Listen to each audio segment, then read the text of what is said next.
Lenny Kravitz avec le morceau Human. Il est 9h07 sur les ondes de Radio Tunis Chaîne Inter. Et bien sûr, vous écoutez la matinale jusqu'à 10h du matin.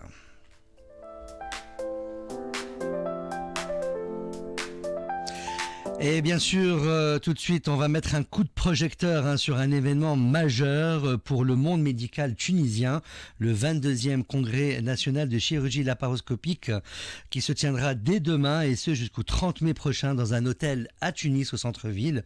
Un rendez-vous incontournable pour les spécialistes de la chirurgie mini-invasive qui réunira les meilleurs experts tunisiens et internationaux autour des dernières innovations avec cette année un accent particulier sur la chirurgie robotique et la simulation opératoire.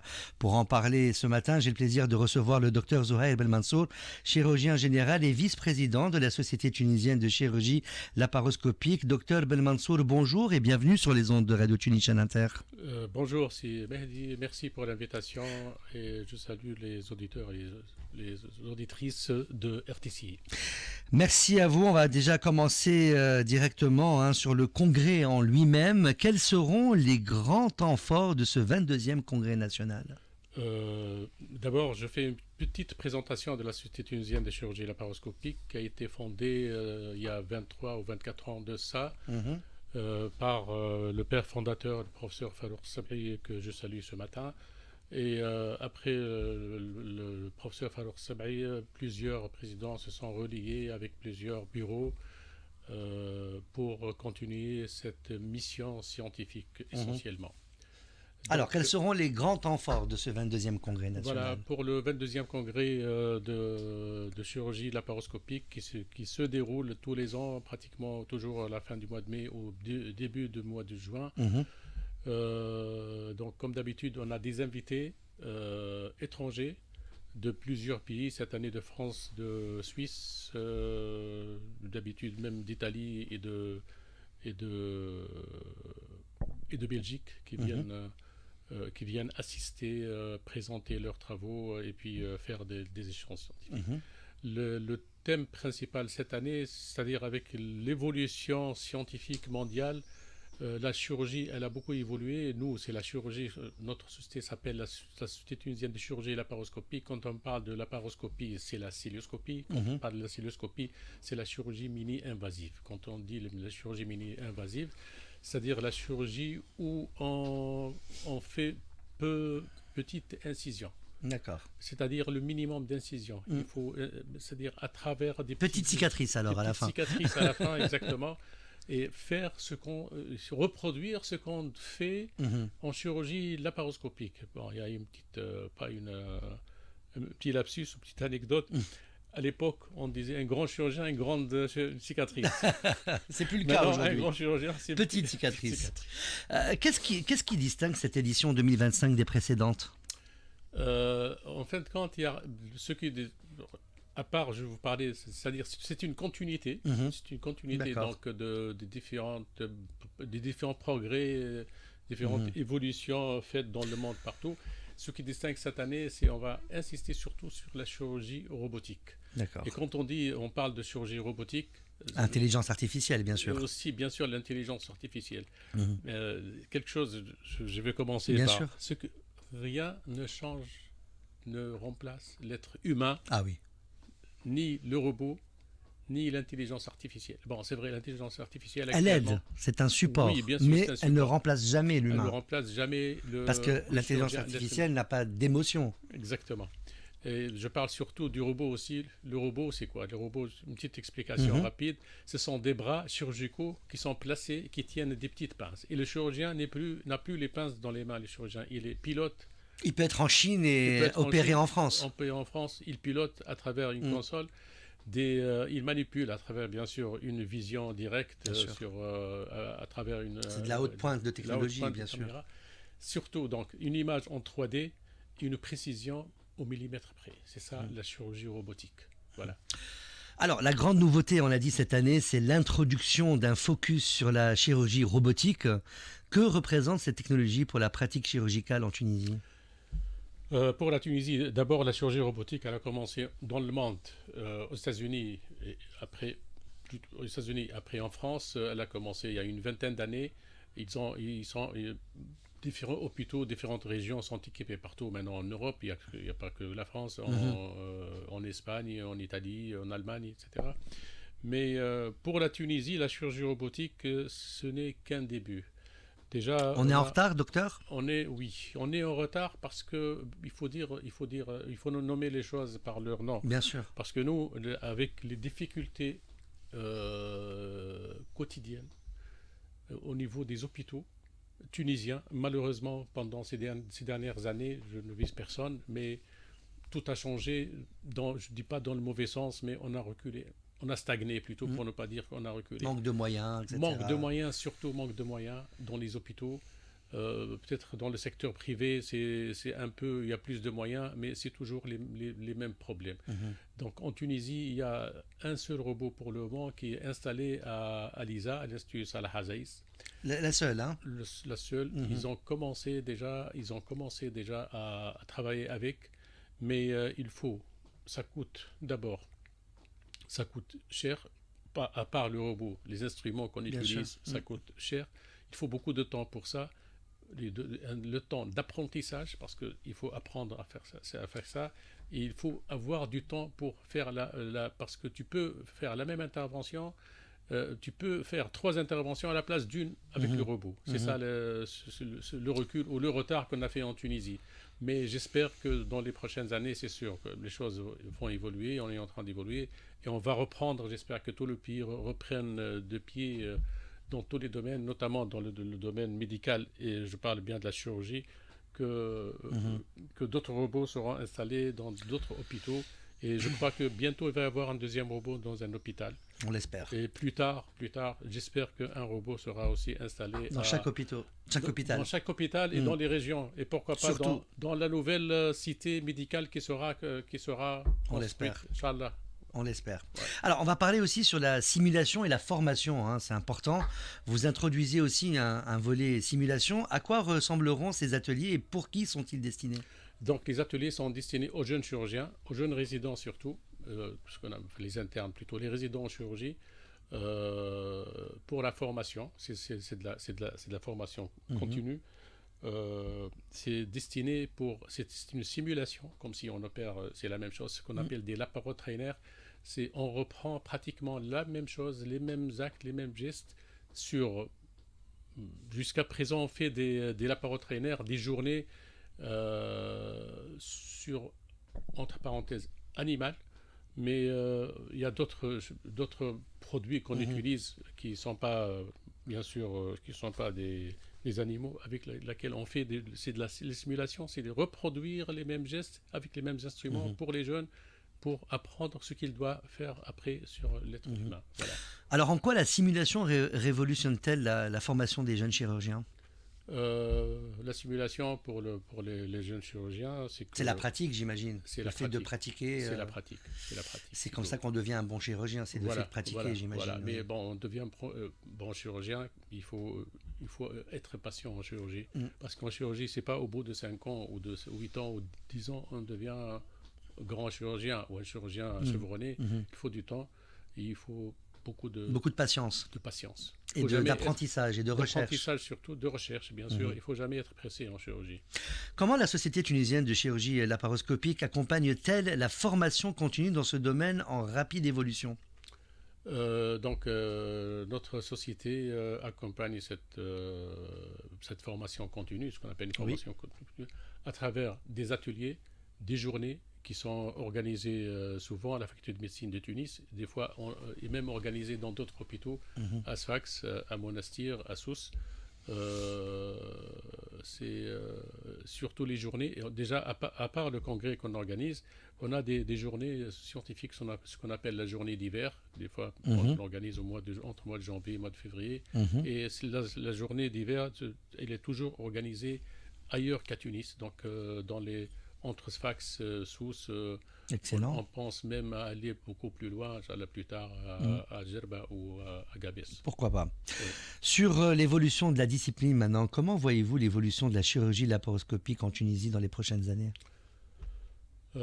Pour dire qu'actuellement, En Tunisie, la chirurgie laparoscopique, on est au point. Avec toute modestie, on est au point. On est parmi les meilleurs Mondial, africain. africains, je veux Mhm. dire africains. Pourquoi pas mondial? Parce qu'on a d'éminents chirurgiens maintenant qui sont installés en France. Dans les quatre coins du monde, hein, on a des très bons chirurgiens tunisiens. Parmi les invités de cette année, on a un Tunisien qui vient de France pour nous présenter des choses et qui est élève de l'école tunisienne. Mhm. Donc, en Tunisie, je peux vous dire qu'on est, je dis pas qu'on est, faut pas dire qu'on est les meilleurs, mais parmi les meilleurs sur le monde arabe, africain et bassin Bassin méditerranéen. méditerranéen, Oui, ouais. voilà. Docteur, quels sont aujourd'hui les défis auxquels les chirurgiens mini-invasifs tunisiens doivent faire face? Euh, les défis, c'est les moyens. Les moyens. Les moyens mis en place par l'État, j'imagine. Oui, pour les hôpitaux, parce que nous, par exemple, au niveau du bureau de la Société tunisienne de chirurgie laparoscopique, on est entre chirurgiens pratiquants hospitaliers Mhm. de l'hôpital, des professeurs, des agrégés et des assistants, et même des chirurgiens installés dans le privé. Mais c'est vrai que nos hôpitaux, la majorité de nos hôpitaux en Tunisie, du nord jusqu'à l'extrême sud, sont très bien équipés en matériel de chirurgie laparoscopique, de Mhm. chirurgie cystoscopique. Et on a des chirurgiens, d'éminents chirurgiens aussi installés partout. Je parle bien de l'hôpital. C'est Oui. vrai que dans les cliniques, il y a des fois beaucoup plus de moyens pour mieux promouvoir et mieux pratiquer la chirurgie laparoscopique. Mais dans les hôpitaux, il reste toujours un problème de moyens Mhm. dans les chirurgiens en face. Voilà. Alors, comment voyez-vous, donc ça c'était donc par rapport à l'évolution, hein, on a parlé de ça dans les prochaines années. Quels sont aujourd'hui donc les défis qu'on a vus, un mini-invasif, vous venez de nous répondre sur ça. Alors, le rôle, quel rôle joue aujourd'hui la Société tunisienne de chirurgie laparoscopique dans la valorisation et la structuration de la chirurgie laparoscopique en Tunisie? Pour notre société, c'est une continuité, il faut dire. Le rôle qu'on joue, c'est promouvoir la chirurgie mini-invasive, continuer surtout la formation des jeunes chirurgiens, encourager les chirurgiens tunisiens aussi à publier. C'est pour ça qu'on organise des congrès et des journées. On publie nos propres expériences Mhm. et nos cas particuliers.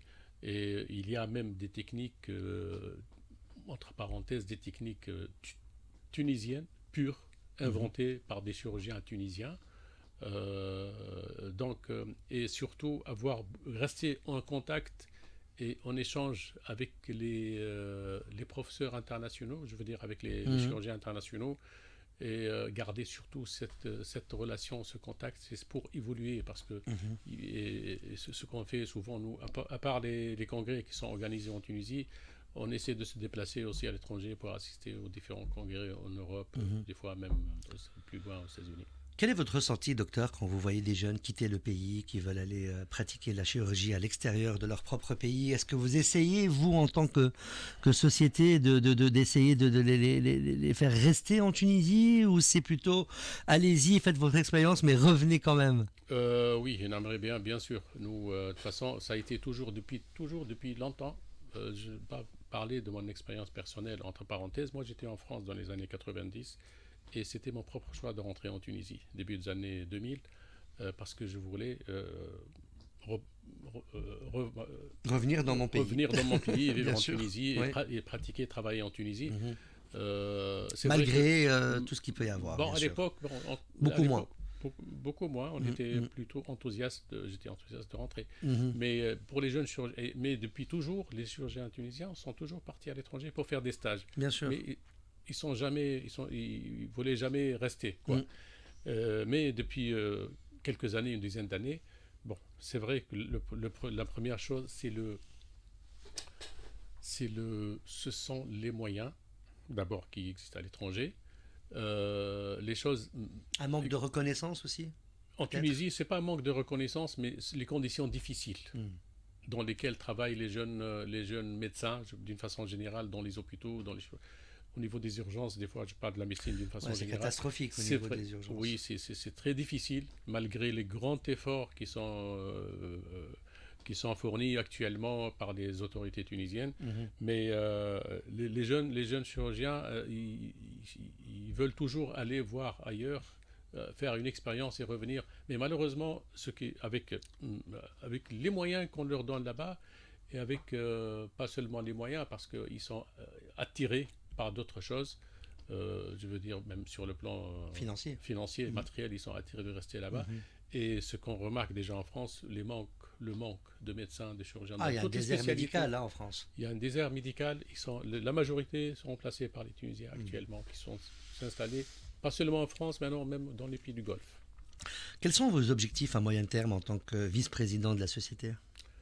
Mon objectif, c'est l'objectif de tous les membres du bureau. Notre objectif, c'est de continuer le travail au niveau de la société, de passer le message, passer le flambeau aussi à des jeunes chirurgiens qui sont arrivés. Nous, entre 2002 et 2025, au bout de 23 ans, il y a pratiquement plein de jeunes chirurgiens qui sont arrivés, qui ont pris les responsabilités. C'est ça, c'est la continuité et c'est le passage du témoin aux jeunes chirurgiens qui vont arriver, qui sont arrivés déjà, qui sont là et qui nous donnent... Qui prennent la suite. Oui, qu'ils prennent la suite, bien sûr, c'est ça. C'est la transmission. Deux choses, du savoir, de la science et des commandes. D'autres secteurs devraient... faire comme vous, en tout cas, dans d'autres secteurs. Oui, Inch'Allah. Préparer la suite, c'est très important. J'espère, Inch'Allah, ce qu'on espère tous pour notre pays, pour la Tunisie. Après tout, nous, comme on dit, on n'a pas le choix, mais c'est notre pays, on est là, on vit ici. Un dernier mot, docteur, pour inviter les professionnels de santé à participer au congrès. Voilà, donc j'invite tous les chirurgiens de Tunisie qui sont déjà tous au courant, qui sont tous... contacter soit par email, soit par les réseaux sociaux, soit par message. Je les invite à venir assister au congrès à partir de demain, donc le 29 et le 30, pendant 2 jours. Ça se déroule dans un hôtel de la place à Tunis. Venir voir, assister, discuter, participer, échanger, donner leur avis. Parce que des fois, il ne faut pas dire que la science c'est centralisé au niveau des grandes villes ou des grands... Non, il y a partout en Tunisie, il y a d'éminents chirurgiens qu'on les voit qui viennent, qui nous présentent leur expérience, mais c'est extraordinaire des fois. On n'est pas surpris parce qu'on sait que ce sont des gens de qualité. Merci beaucoup, Dr Zouhaïr Belmansour, chirurgien général et vice-président de la Société tunisienne de chirurgie laparoscopique, pour votre éclairage précieux sur les enjeux et les perspectives de la chirurgie laparoscopique en Tunisie. On retiendra bien sûr que ce 22e congrès national demain, qui débute jusqu'au 30 mai dans un hôtel à Tunis, ne sera pas seulement un rendez-vous scientifique, mais aussi un vrai moment d'innovation, d'échange et de transmission. Bonne continuation à vous et à toute l'équipe de la Société tunisienne de chirurgie laparoscopique pour la réussite de cet événement et surtout, bonne chirurgie. Merci docteur. Merci beaucoup, c'est Mehdi, merci pour l'invitation. Merci à tous les auditeurs, les auditrices de RTCI et à toute l'équipe de RTCI. Et merci encore. Merci à vous, restez avec nous. On continue bien sûr à la matinale jusqu'à 10h du matin. Tout de suite, LP avec One Last Time. La matinale sur RTCI.